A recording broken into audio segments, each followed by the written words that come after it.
aves mudaram de modelo. No novo modelo, Plutão caiu fora. Viram planeta não, qualquer coisa menos planeta. Veja, uma segunda situação complexa.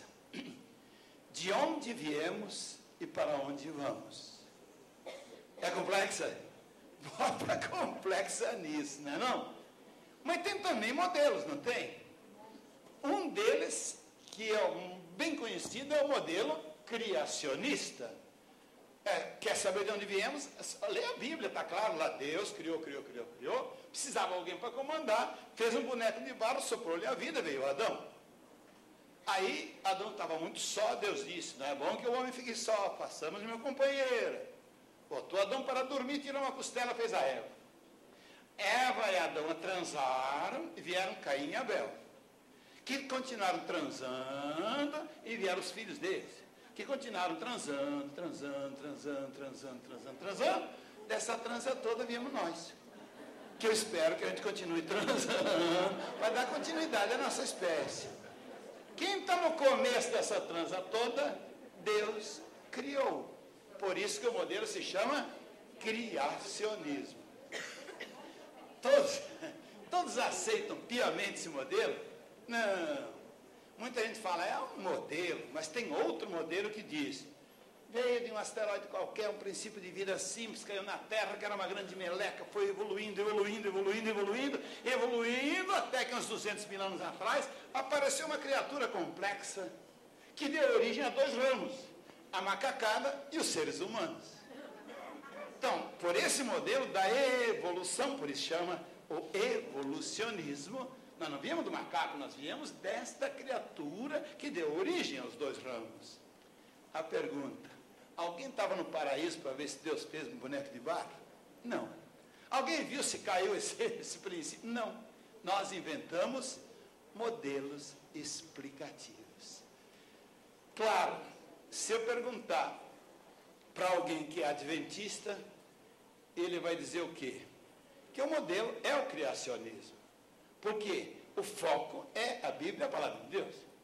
Se eu perguntar para um que é ateu, mas que é cientista, ele vai dizer que é o evolucionismo, ou outro, não precisa ser nem ateu, né? É uma opção. Eu gostaria que cada um pensasse, não existe modelo nem melhor nem pior. Existem modelos diferentes. Essa é a nossa obrigação na sala de aula. E vocês, gestores, orientar seu professor, nunca dizer um modelo é melhor que o outro. Diga, ele está respondendo melhor ou pior no momento.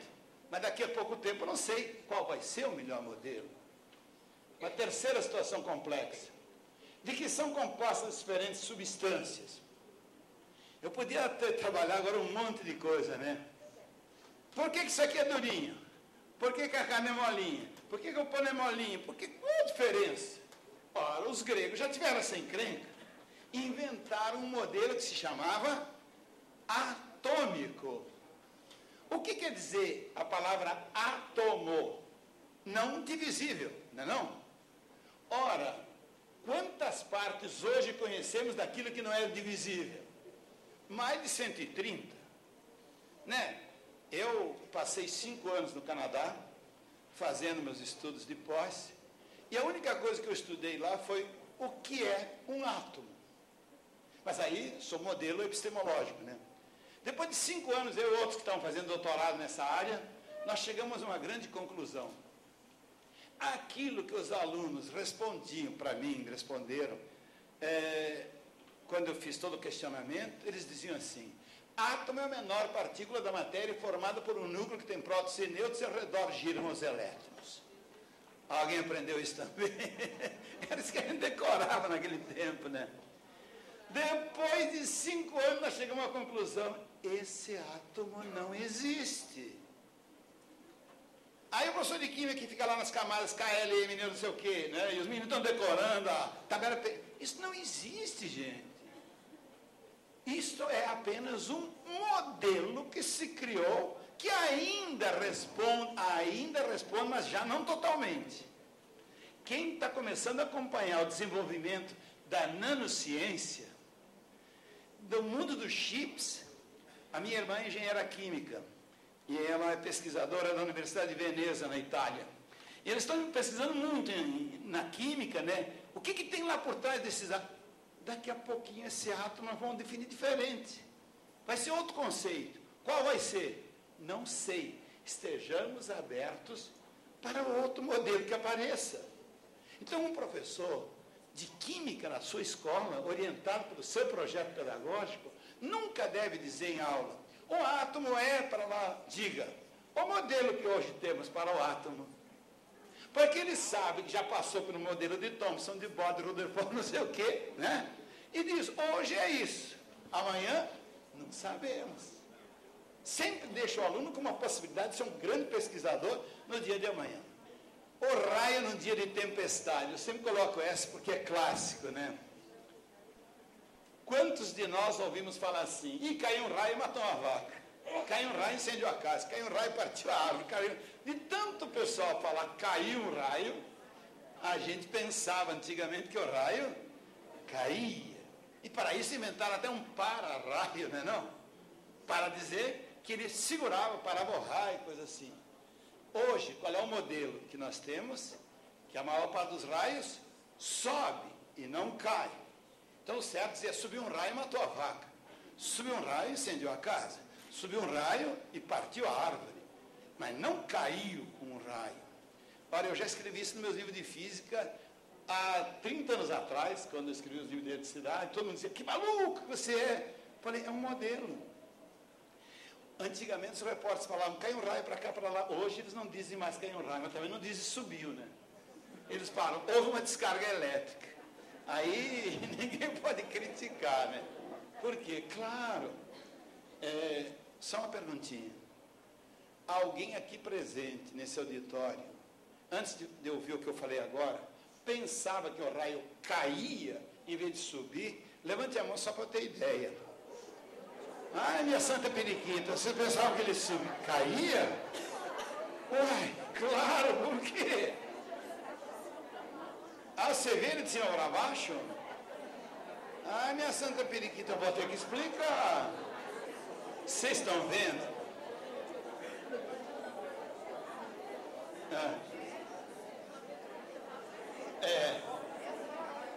Ainda, né? Veja, rapidinho, só para quem estava no modelo anterior. Diz, quer que eu explique? Não, não vai dar tempo. Não, rapidinho. Claro que eu ia explicar. Era só para vocês verem o que tem que fazer um professor. Ele não pode dizer de cara, ele tem que criar aquela vontade.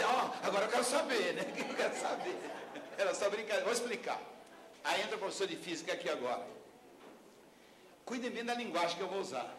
Eu não vou dizer o raio eu vou dizer, o modelo que hoje temos é que a nuvem se carrega positivamente. Olha, se ela é positiva, ela atrai o quê? Negativo. E onde está o negativo? Na Terra, que é um grande capacitor. Se você não colocar aquilo que o povo chama de para-raio, mas o nome dele não é para-raio, o nome certo é leva-raio. E não para, porque a função não é parar, é levar o raio de baixo para cima. Bom, se não tiver o leva-raio na sua casa ou perto da sua casa, sabe o que vai acontecer? As cargas negativas vão querer subir por dentro da casa, pelos fios da geladeira, televisão e tudo, e ferros, e vai queimar, vai dar o chamado efeito Joule e queima tudo. Para isso não acontecer, a gente pega um fio bem grosso de cobre, bom condutor, enfia na terra e põe no ponto mais alto da casa. Para dizer, cargas, não é por dentro da casa, você vai pôr aqui, o leva-raio. Só que você não pode levar o leva-raio até a nuvem. Você leva até uma certa altura. E o ar que está entre isso aí e a nuvem é isolante. O ar não deixa passar. E aí as cargas ficam se acumulando, como se fosse uma cerca, né? As cargas acumulando, chega uma certa hora em física, a gente tem uma expressão, rompe a rigidez dielétrica do isolante, fura, e dá uma descarga. Essa subida tem o nome de raio, que ninguém vê, não dá para ver o raio. Ao passar, ioniza as camadas de ar por onde passa, e essa ionização dá um efeito visual que se chama relâmpago. Então você vê o relâmpago logo depois que passou o raio. E aí dá um afastamento das camadas de ar que batem uma contra a outra, que dá o efeito sonoro que nós chamamos de trovão. Então, deu a descarga, ionizou, viu o relâmpago. Essa é uma boa pergunta.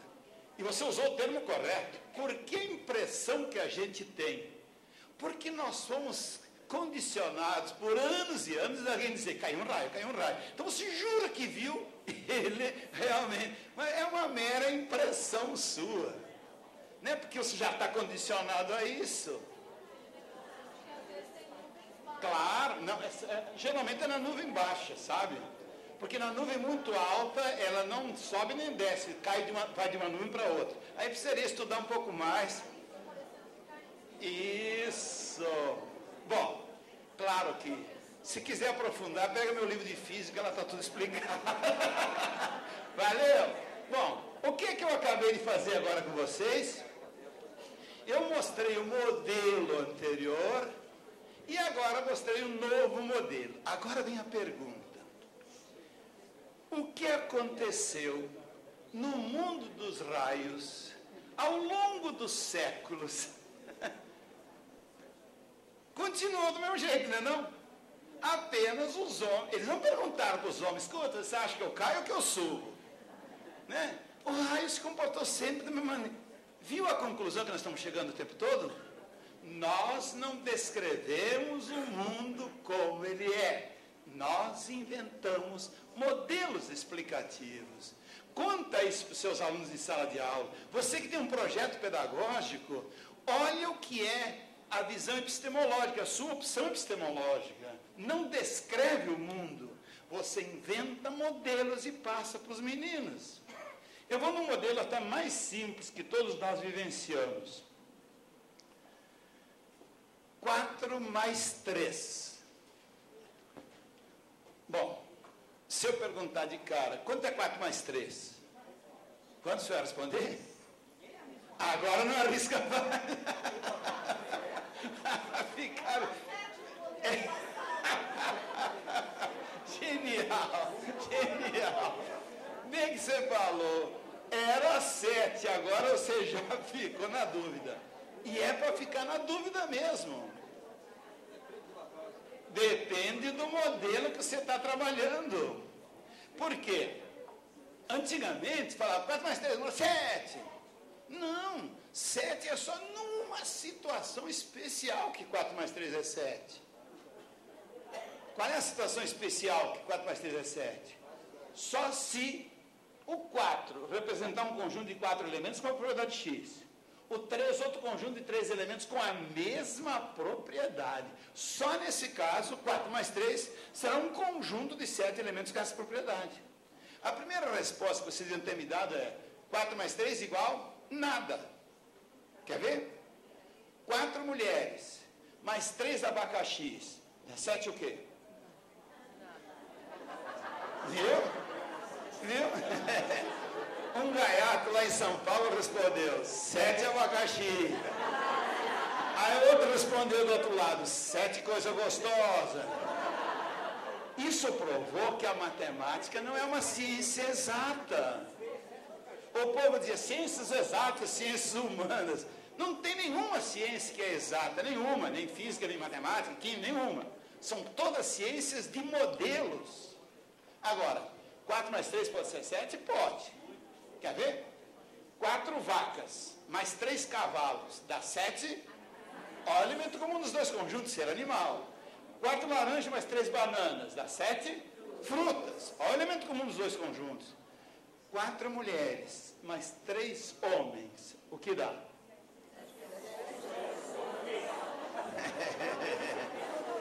Queria ter o poder de entrar na cabeça de alguns aí, né? Mais sérios responderam logo o quê? 7 seres humanos. Algum danadinho pensou em uma mulher infeliz. Outro pensou uma mulher sem problemas. 3 casais de mamante ali. Um monte de gente pensou suruba total. Olha aí, ó. Pensou suruba. Não. 3 casais. Veja, na verdade, por isso que eu estou falando que professor de matemática, que não deixa menino usar a máquina de calcular durante suas provas de matemática, está fora do seu tempo. Por quê? A máquina de calcular, se você apertar 4 mais 3, ela sempre vai responder o quê? 7, porque ela é burra, ela não sabe pensar, contextualizar. Mas 4 mais 3 pode ser nada, como eu mostrei, pode ser 7, como eu mostrei. Agora pode ser 1. Também pode ser 1. 4 mais 3 igual a 1, fácil de provar, facílimo. Vou provar para vocês aqui, ó. Pessoal, lá tenta enxergar.